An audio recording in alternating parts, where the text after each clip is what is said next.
جو کیس تھا supreme court کے نیب ترمیم کیس میں ریمارکس، کس طرح سے آپ اس پورے کیس کی پروسیڈنگ دیکھ رہے ہیں؟ نہیں، آپ نے انتہائی خوبصورتی سے کافی حد تک اس کو کور کر دیا ہے.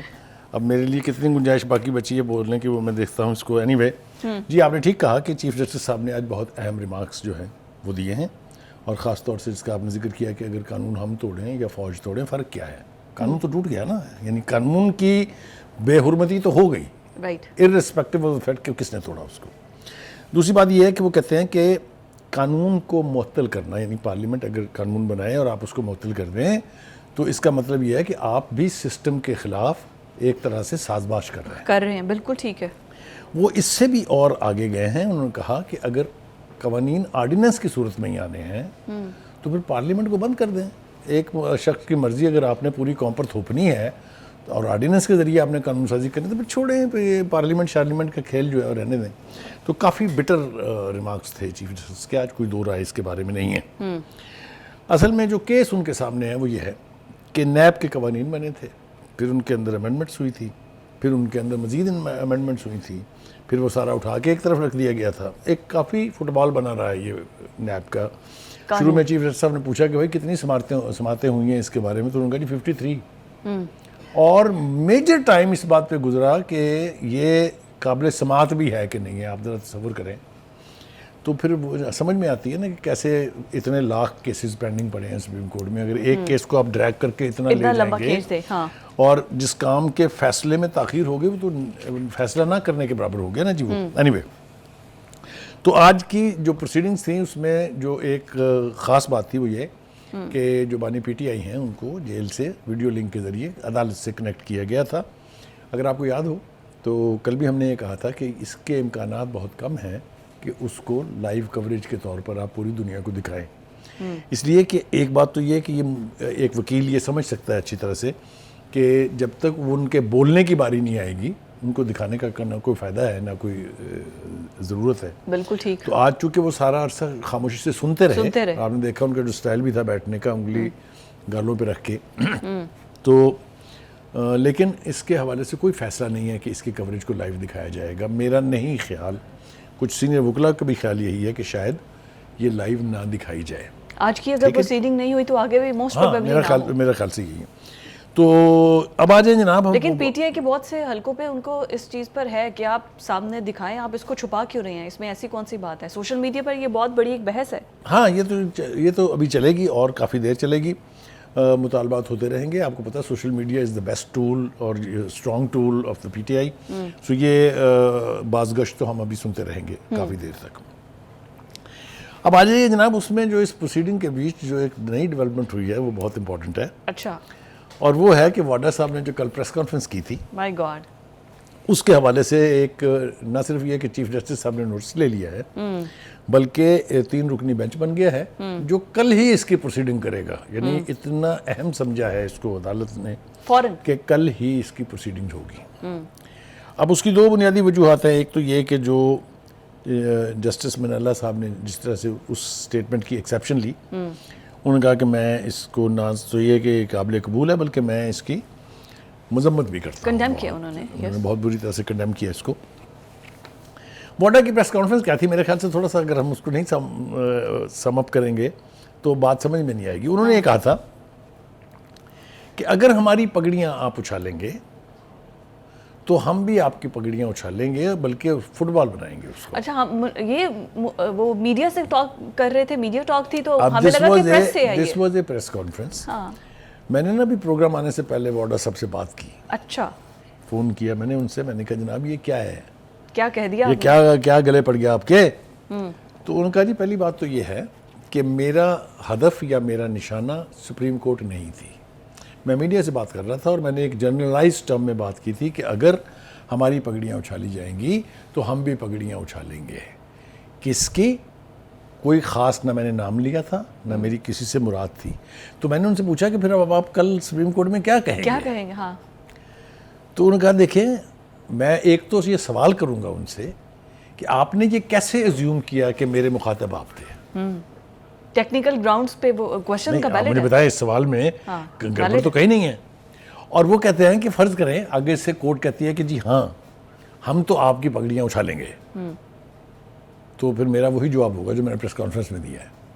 رائٹ. مطلب کہنے کا یہ ہے کہ ایک تو انہوں نے وضاحت کرنے کی کوشش کی کہ میرا ہدف, میرا ٹارگٹ سپریم کورٹ نہیں تھا. یہ تو اچھا ہوا آپ نے بتا دیا, کلیئر کر دیا. اچھا, اب کل کیا ہوگا پروسیڈنگ وہ تو ہم دیکھیں گے, لیکن ایک بات وارڈر کے بارے میں بڑے وثوق سے کہہ سکتا ہوں, وہ یہ ہے کہ اول تو وہ بولتے نہیں ہیں, لیکن اگر وہ بول پڑے تو پھر رکتے نہیں ہیں. کافی بولتے ہیں. وہ عامر خان نے اپنی ایک فلم میں کہا, نہیں سلمان خان نے اپنی ایک فلم میں کہا تھا کہ پھر تو میں اپنی بھی نہیں سنتا. بس تو ہونڈا صاحب کا تعلق اس کلاس سے ہے جو ایک سٹیج کے بعد پھر اپنی بھی نہیں سنتے. بٹ بخاری صاحب اگر سامنے قاضی فائز عیسیٰ بیٹھے ہوں تو پھر ان کو سننی پڑے گی. دیکھیں, گزارش یہ ہے کہ انہوں نے سپریم کورٹ کے بارے میں جب میں نے خاص طور سے ان سے پوچھا, ان کا لہجہ بھی بہت مؤدب تھا, اور ان کا مجھے نہیں لگا یہ کہ یہ سپریم کورٹ کی توہین کرنا چاہتے تھے. بالکل ٹھیک. توہین عدالت جو ہے نا, یا حد کے عزت, یہ دو ایسی کنٹروورشل چیزیں ہیں. ایک جو ہے اختیار کورٹ کے پاس ہے, دوسرا اختیار کسی بھی بندے کے پاس ہے کہ وہ جائے کورٹ میں اور کہے جی میری عزت جو ہے وہ اس کی حد تک ہو گئی ہے. تو اس کے حوالے سے دیکھیے, قانون سازی پہلے تو فیڈرل گورنمنٹ نے کی. آپ کو یاد ہوگا مہاتما خان کے دور میں ایک قانون بنا تھا پیکا کا, پھر اس کے اوپر وہ کنٹروورشل ہو گیا, پھر اس کے اندر امینڈمنٹس آئی, پھر وہ کنٹروورشل ہو گیا, پھر اس کو ایک طرف رکھ دیا گیا, پھر اس کی امپلیمنٹیشن نہیں ہوئی. اب الٹیمیٹلی پھر انہوں نے اس کو اپڈیٹ کر کے قانون بنا دیا ہے. اب دیکھیں نا, ملک میں ان حوالوں سے جو آئینی معاملے ہیں ایک ہی قانون ہونا چاہیے نا. رائٹ. من حیران کن بات یہ ہے کہ پنجاب حکومت اپنا قانون لا رہے ہیں اور فیڈرل آپ کے پاس اپنا ہے. تو یہ کنٹروورسی جو ہے یہ کچھ کسی کو سمجھ میں نہیں آئی ہے. ٹھیک ہے جی. دیکھیں, میں نے عرض کیا آپ سے کہ آپ قانون کو اگر کسی فیڈرل میں ایک طرح سے انٹرپریٹ کر رہے ہیں تو وہ انٹرپریٹیشن پورے ملک کے لیے ہونی چاہیے نا. یہ نہیں ہو سکتا کہ پنجاب کی حکومت ایک قانون بنا دے کہ آپ یہاں یہ نہیں کہہ سکتے تو میں جا کے کراچی میں سندھ کی گورنمنٹ میں جا کے کسی کے تھپڑ مار دوں, میں بلوچستان میں جائے کسی کو گالی دے دوں. یس. قانون تو ایک ہی ہونا چاہیے نا کہ بھئی جو اس میں اس کو کہتے ہیں کہ آفاقیت ہونی چاہیے, اس لحاظ سے کہ ایک قانون اگر بنا ہے جو آئینی معاملہ ہے وہ پورے ملک میں ایک سا نفاذ اس کا ہونا چاہیے. بالکل ٹھیک ہو گیا. دوسری بات یہ ہے کہ جناب یہ بھی ہم نے کر لی بات. ایک اور فیصل وابڈا والی تو بریکنگ نیوز دے دی. ایک اور بات جی مجھے جو پریشان کر رہی ہے وہ یہ ہے کہ کل یہ اونٹ کس کروٹ بیٹھے گا.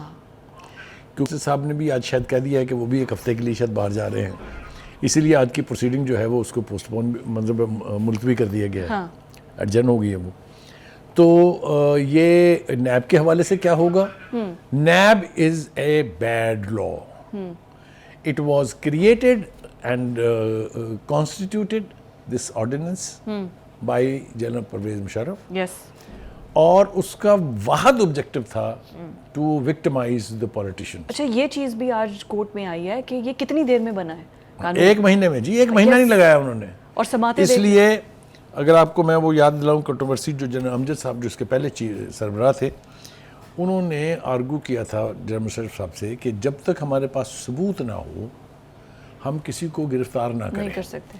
جنرل صاحب کا کہنا یہ تھا کہ آپ بندہ پہلے پکڑیں اور ثبوت بعد میں ڈھونڈیں. بعد میں ثبوت. اسی کنٹروورسی میں الٹیمیٹلی پھر جنرل امجد اس کو چھوڑ کے چلے گئے تھے. ٹھیک ہے جی.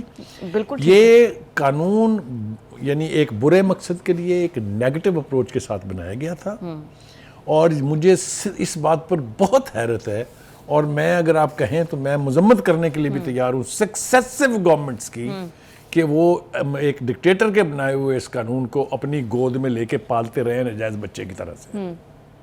بھئی اگر یہ اتنا برا قانون تھا جو اب آپ کہہ رہے ہیں کہ یہ بہت برا قانون ہے, تو اس کو آپ کو فارغ کر دینا چاہیے تھا بہت عرصہ پہلے. یہ ہر کسی کے منشور میں 1999 میں بنا ہوا یہ قانون جو ہے آپ ذرا دیکھیے 25 سال سے موجود ہے, اور 5 گورنمنٹیں اس بیچ میں بدل گئی ہیں, کسی کو توفیق نہیں ہوئی کہ اس کو ہٹا دیں. ختم فائدہ ہوتا ہے, بلکہ انفارچونیٹلی ہر ایک نے اس کو اپنے مقصد کے لیے استعمال کیا ہے. یس. اگر آپ کو میں یاد دہانی کرانا چاہوں اور ریکال کروں ایونٹس کو جو جسٹس جاوید اقبال صاحب کے دور میں ہوئے, تو آپ کو بہت حیرت ہوگی. طیبہ بیگم کے کیس ابھی بھی عدالت میں پڑا ہوا ہے جس طریقے سے اس کو ہیرس کر کے اس کی ویڈیو بنا کے اس کو بلیک میل کیا گیا وغیرہ وغیرہ. اچھا ایک ہے کہ اگر 1 مہینے کے اندر قانون بن سکتا ہے تو اتنی چیف زیادہ جسٹس کا یہی تو آرگومنٹ تھا. ہاں تو پھر اتنی زیادہ ہیئرنگز کے کیا مطلب آپ اس کو وائنڈ اپ نہیں کر سکتے؟ اس کو سب سے زیادہ ایڈریس کیا ہے چیف جسٹس نے. یہ اتنے طویل عرصے تک جو آپ اس کو کھینچتے رہے ہیں, اگر یہ برا قانون تھا اٹھا کے پھینک دینا چاہیے تھا, اگر یہ بہت اچھا قانون تھا تو پھر اس کو اڈاپٹ کر لینا چاہیے تھا. اینی وے اب یہ اونٹ کس کروٹ بیٹھے گا اگلی پیشی پہ دیکھیں گے.